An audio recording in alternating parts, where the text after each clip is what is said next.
Hello friends, good morning, Radhe Radhe. তোমরা সবাই কেমন আছো? আশা করছি তোমরা সবাই ভালো আছো। আমিও ভালো আছি, ঠিক হয়ে গেছি।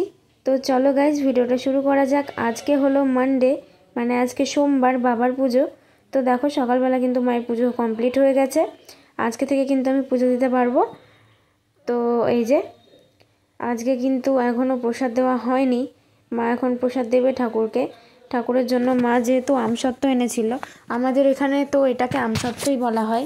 আর এই আমসত্ত্ব খেতে না আমার ভীষণ ভালো লাগে, আর আমি ভালোবাসি বলে কিন্তু মা এনেছিল। তারপরে মা ঠাকুরকে দিয়ে দিল, কারণ মা যেটাই আনে সবার আগে ঠাকুরকে দেয়, তারপরে আমরা খাই। ঠাকুরকে উৎসর্গ আগে করে নেওয়া হয়, তারপরে খাই। তো দেখো ঠাকুরকে কিন্তু আমসত্ত্ব দিয়ে ভোগ দেওয়া হয়ে গেছে।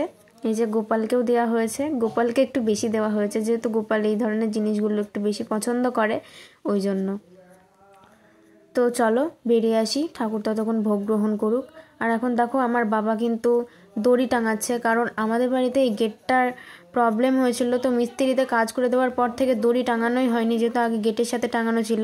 তো জামা কাপড় মেলার ভীষণ অসুবিধে হচ্ছিল, তাই বাবা বুদ্ধি করে আজকে একটা দড়ি কিনে এনে সেটাকে বাড়িতে টাঙিয়ে দিল, যে জামা কাপড় মেলার জায়গা নেই। আর এখন যেহেতু শীতকাল, জামা কাপড় শুকাতেও চাইবে না, মানে যেই টাইমটুকু রোদ হয় সেই টাইমটুকুর ভিতরে মেলে দিলে শুকিয়ে যাবে। ওই জন্য বাবা চারিদিক দিয়ে বড় সড়ো একটা দড়ি টাঙিয়ে দিল, যাতে একসাথে অনেক জামা কাপড় মেলা যায়। দেখো দড়িটাও কিন্তু ভীষণ বড়। আর এই সমস্ত কাজগুলো বাবার দ্বারাই সম্ভব। মা আমাকে বলেছিল দড়ি টাঙিয়ে দিতে, বাট আমি তো হাতই পাই না গাইজ, আমি কি করে দড়ি টাঙাবো। তো এই সাইডে দড়িটা টাঙানো হলো। এবার এই সাইড দিয়ে একটা টাঙালে আর মাঝখান দিয়ে একটা টাঙালেই হয়ে যাবে। তো দেখো এখন কিন্তু আমি, বোন, বাবা সবাই খেতে বসে পড়েছি। আর আমি কিন্তু খেতে বসে বাবার ফোন থেকে ফোন করছিলাম, কারণ আজকে দাদু বলেছিল যে ভিডিও হবে। ওই জন্য দেখো টিউশন থেকে সবেমাত্র পড়ে বাড়ি এসেছি, এখন 10টা মতো বাজে। এসে খেতে বসে পড়েছি, খাওয়া টাওয়া করে তারপর ভাবলাম স্নান করে ভিডিও করতে যাবো। তো তারপরে দাদু বললো যে না, আজকে তাহলে ভয়েসটা এসে দিয়ে যাও, যেদিন ফ্রি থাকবে সেদিন ভিডিওটা করে দেবে। আমি বললাম ঠিক আছে, ভালোই হলো। তো চলো ঝটপট করে খেয়ে নিই, পরে দেখা হচ্ছে তোমাদের সাথে। এখন কটা বাজে বলো তো? এখন বাজে 4টে, আর আমি এই শীতকালের দিনে এখন করলাম স্নান। আর দেখো খেতেও বসলাম। এখন ডিম নিয়েছি, আলু মানে মাছ দিয়ে আলু দিয়ে তরকারি নিয়েছি। ভেবো না, ডিমটা আমি তুলে রেখেছিলাম, খাইনি। তো গাইস, সন্ধ্যাবেলা অনেক দিন পর কিন্তু আমি চা খেতে বসেছি। আমি কিন্তু সচরাচর চা খাই না, তোমরা তো জানোই। এই যে চা, আর এখানে একটা মাত্র বিস্কিট। এই যে আমি কিন্তু খেলে লিকার চাই খাই, না হলে খাই না। সো গাইস, আজকে আমার ভীষণ ঠান্ডা লেগেছে।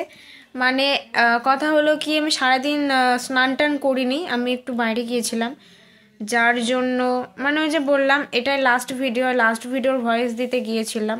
তো এই ভিডিওটা পেন্ডিং ছিল, এই পেন্ডিং ভিডিওটা হয়ে গেলে কিন্তু আমি আর যাব না, কারণ আমার আর 2 মাস পর এমপি, মানে মাধ্যমিক।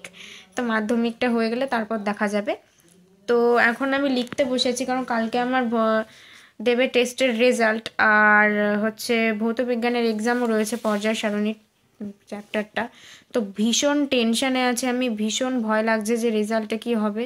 আমি জানি না কি হবে, কারণ এই রেজাল্ট এলে যে আমার বুকের ভিতর হার্টবিটটা মানে হাতে চলে আসে, এতটা ভয় লাগে। তো কালকে স্কুলে না যাওয়া পর্যন্ত আমার শান্তি হচ্ছে না।